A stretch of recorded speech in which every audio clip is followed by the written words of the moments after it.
Hello, BookTube, and we're back to the Bankrupt Bookseller. It's for the next two bits here. It's taking a dark turn by the sounds of it. First section is Notes on Suicide. The subject of suicide is one on which I have no books, not that I have been asked for them. It is my own curiosity which prompts my investigations. The reference books in the public library are my only authority, and it is doubtful of which should be made available to the public place if the law is to maintain its consistency. I have fancied sometimes in these sore days when the world is too much with us that a temple of euthanasia ought to be erected for those who feel that the time has come for them to go and having few illusions left. It would be, need one say, a beautiful building for all who paid their final devour. There would leave, if not all, something substantial to its maintenance. The poor, to whom even free justice is denied, would have freedom there at last. They would pay no fees. I plan a temple in a garden. There would be outer courts for those who wanted to say farewell, but those would be a minority. To preserve the peace, a spacious garden trees surely would shut off the temple from those and the outer world. There would be no moaning at the bar for those who set out on the deep waters. There are difficulties in devising their arrangements. I understand from my studies and inquiries that hanging is the most popular or most frequently practiced of recent years. Gas poisoning has become rather a vogue, but hanging, at least for men, is still the favorite mode. Women avail themselves of gas and drowning, and it is stated that the highest number of suicides who take to the water is to be found during the months of May, June, and July. Since the war, ex-soldiers have resorted largely to firearms, but recently the Home Office has taken very special steps to ensure registration and giving up of war weapons. Serving soldiers in all countries show a high rate of suicide. It is held that the high rate among men-at-arms is due to the faculty with which the means for suicide are available. The Salvation Army has a suicide bureau, but no details are made public. There are no other organizations dealing with the problem. The church has never been kind to suicides. To die intestate was a grave sin in the Middle Ages. The man who went into the unknown unshriven had no opportunity to make a gift to the church before going. Yeah, I suppose so. um, they were these hasty ones, denied Christian burial, and the only sign of the cross they knew was the lonely grave at the crossroads. Nowadays we are less squeamish. Respect for property is waning, and perhaps it is some consolation to know that there is an increased inclination among ordinary folk to allow us to do what we like with our most personal of all properties, our breath. The law and then the church will come into line before too. Start that again. The law and then the church will come into line before too long, and man will be able to go to his long home when he likes. I recollect Dr. Johnson on suicide.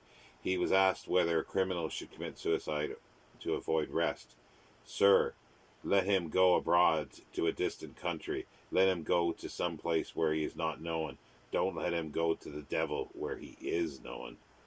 The quotation is from Sir, said Dr. Johnson, published by Duckworth. It is a collection of some sayings arranged by C. Byron, published at 6 shillings. The book is offered at 3 shillings 6 by me. I don't like Johnson on this point. The discussion with Goldsmith on the same subject shows that Johnson did not consider suicide an unmanly or a cowardly act. The subject ought to be discussed more than it has been. Socrates really committed suicide. Christ might be said to have set the great example of willing death. He died at the right time. His work was done. Did he not say, "It is finished"? Willing death and the suicide question keep recurring in my mind.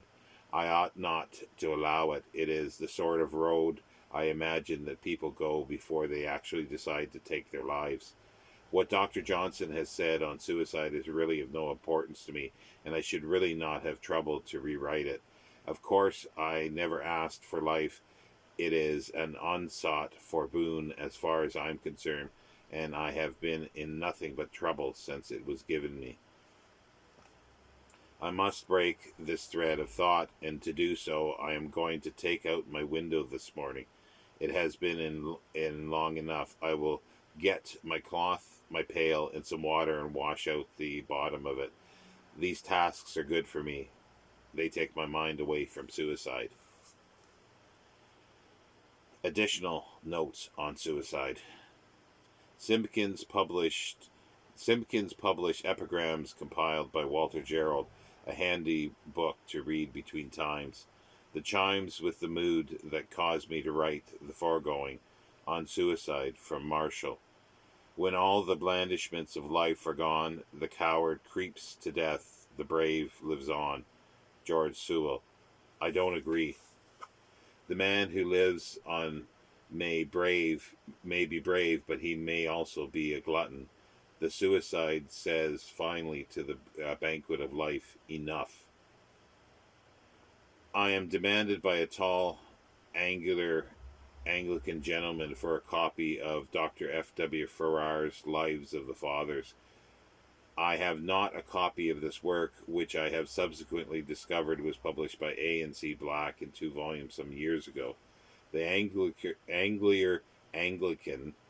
was very severe with me. Apparently, though no fault of my own, I did not know of the existence of the work, and it was not as patient. And he was not as patient with my ignorance as perhaps his profession ought to have made him. I am revenged, however, in the idleness of an empty forenoon, for I have written 12 lines of verse which I have dedicated to him. Here they are. My pride, it is my property. I owned but what I need, a virtue of necessity. It is my only greed. I have nothing but my longing. My all is my desire. From me thriving is no wronging. Take them what you require. So rich then is my lowliness. I am filled with what I have not kept. Keep your heights, your holiness. Mine is the happier lot. I feel better. I won't think of suicide again today. And we'll end it there for today's reading.